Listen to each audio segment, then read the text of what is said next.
Morning, Trainiacs. You see that sign? The sign over there that says that way to Canada?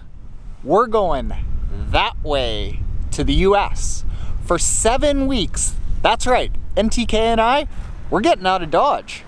We're moving to the US for 7 weeks. Let's get out of this frozen tundra. I'll explain. And we brought all the necessities. Yeah. Road trip. Road trip.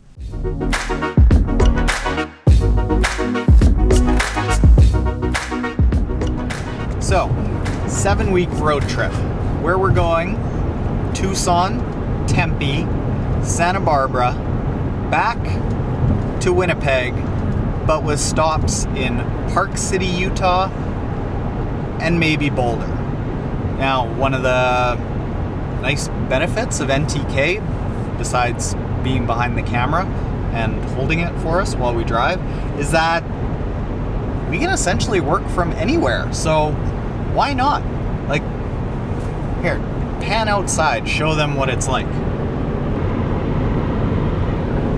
That is not a conducive place for triathlon training. We're already like 4 hours from Winnipeg, and if I want to get to Kona, I got to be fresh and get in big miles, lay a nice big base of foundation training here in January. And to be honest with you, I was already starting to go sideways in my training and not really making a lot of gains because I just can't really train outside. So we drive.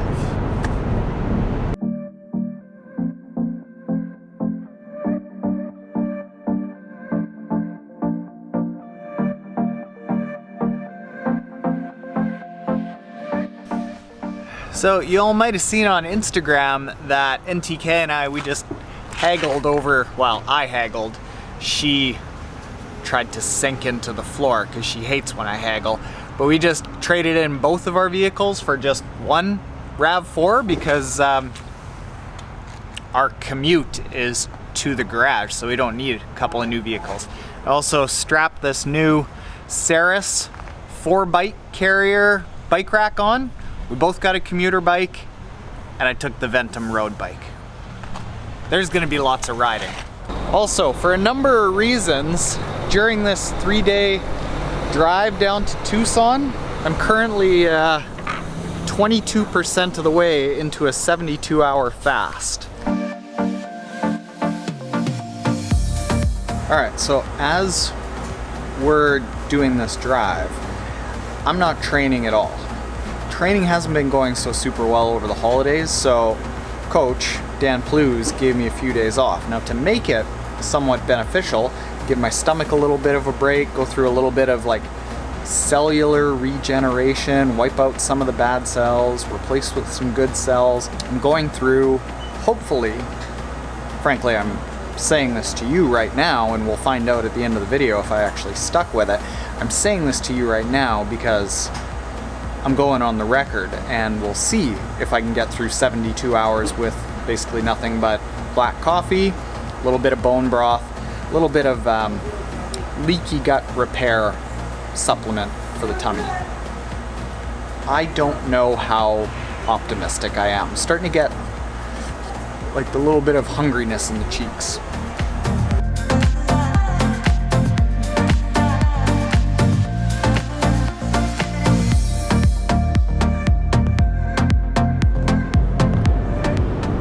So we're coming to the end of day one.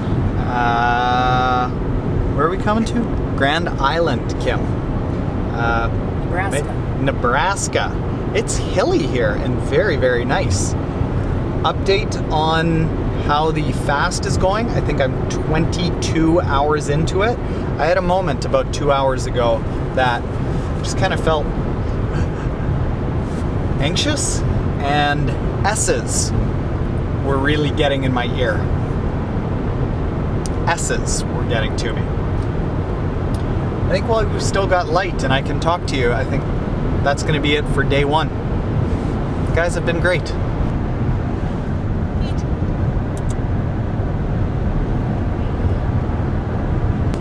And how have you been doing?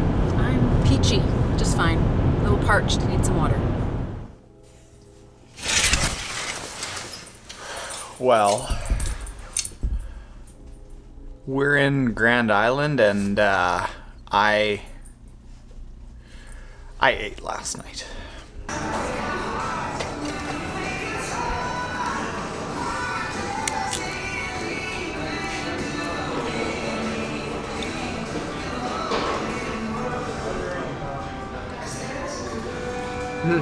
Nice effort. Tried.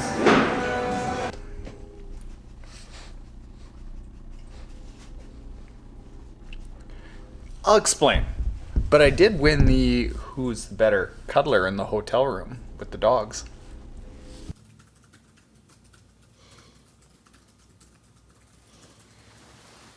How's it feel not being the favorite?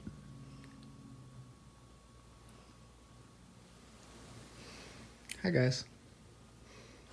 Sleep tight.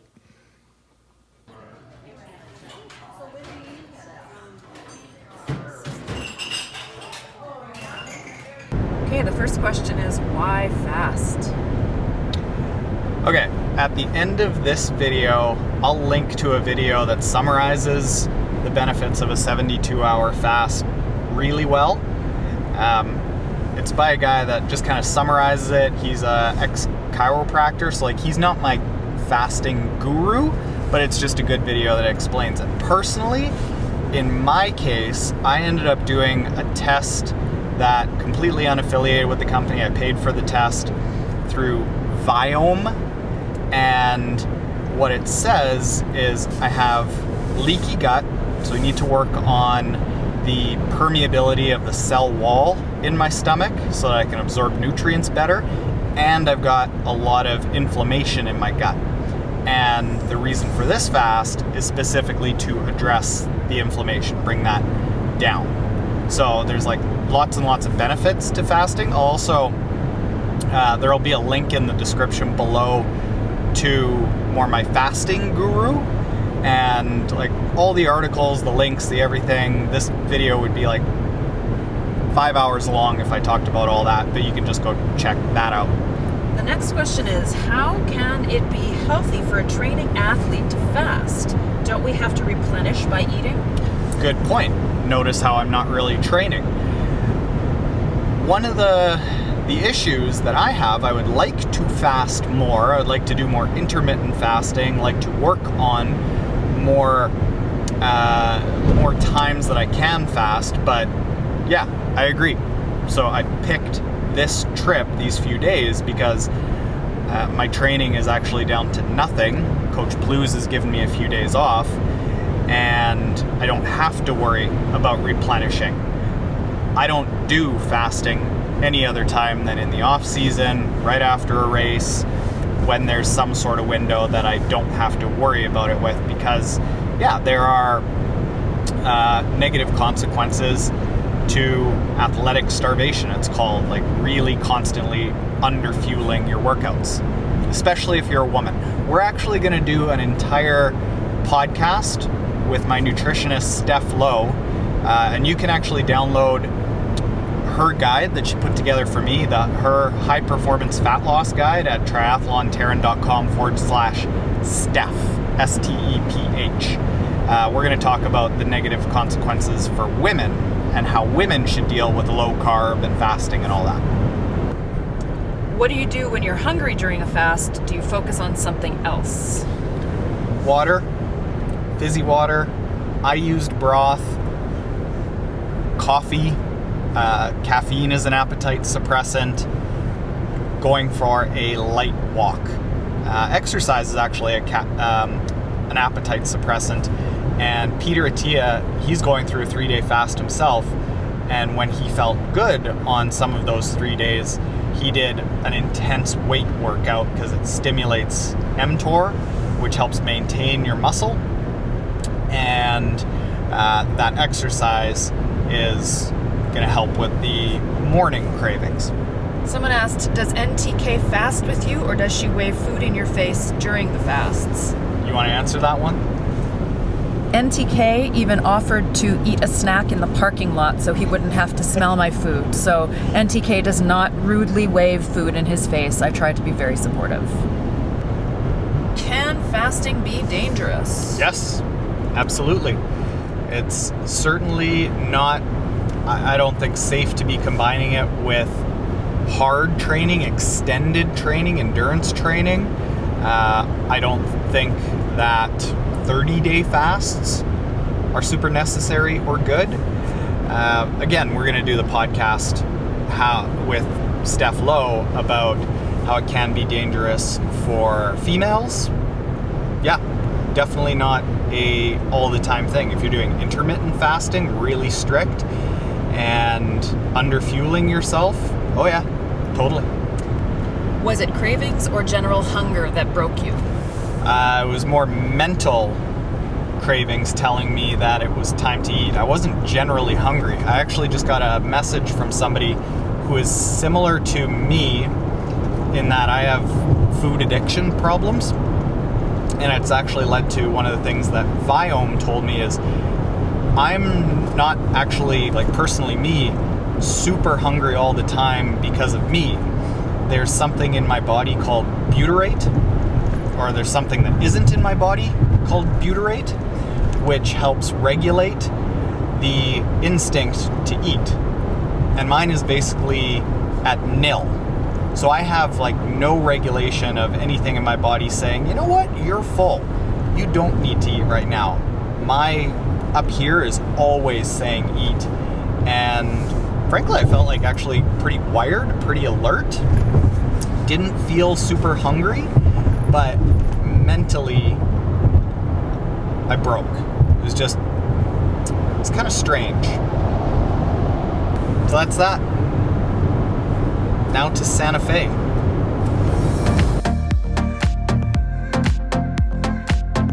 It's very pretty here in Colorado. Beautiful. Very pretty. What do you think, guys? You guys have just been fantastic this whole time, putting on a clinic for all other dogs.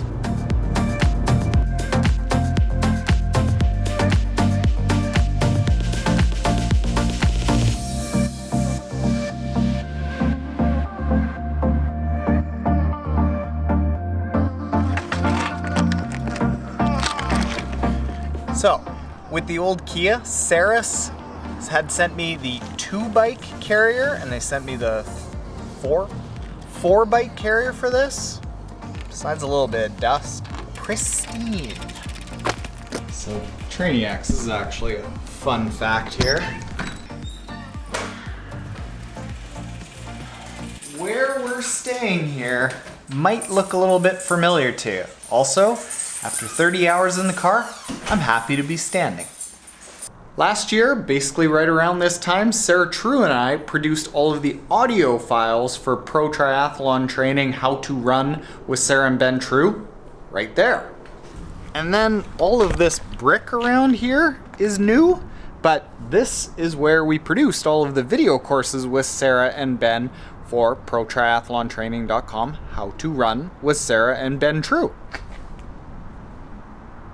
We snagged their place. It's not actually their place, it's just where they rented. And I knew it'd be safe, and I knew it had open space for dogs. So, Trainiacs, over the next 7 weeks, we are going Tucson, Tempe, Santa Barbara, back through Park City, Utah, back through Boulder at the end of it. Lots of adventures, a lot of training. I think there's a lot of pros down here. A lot of friends are gonna come. Lots of fun adventures.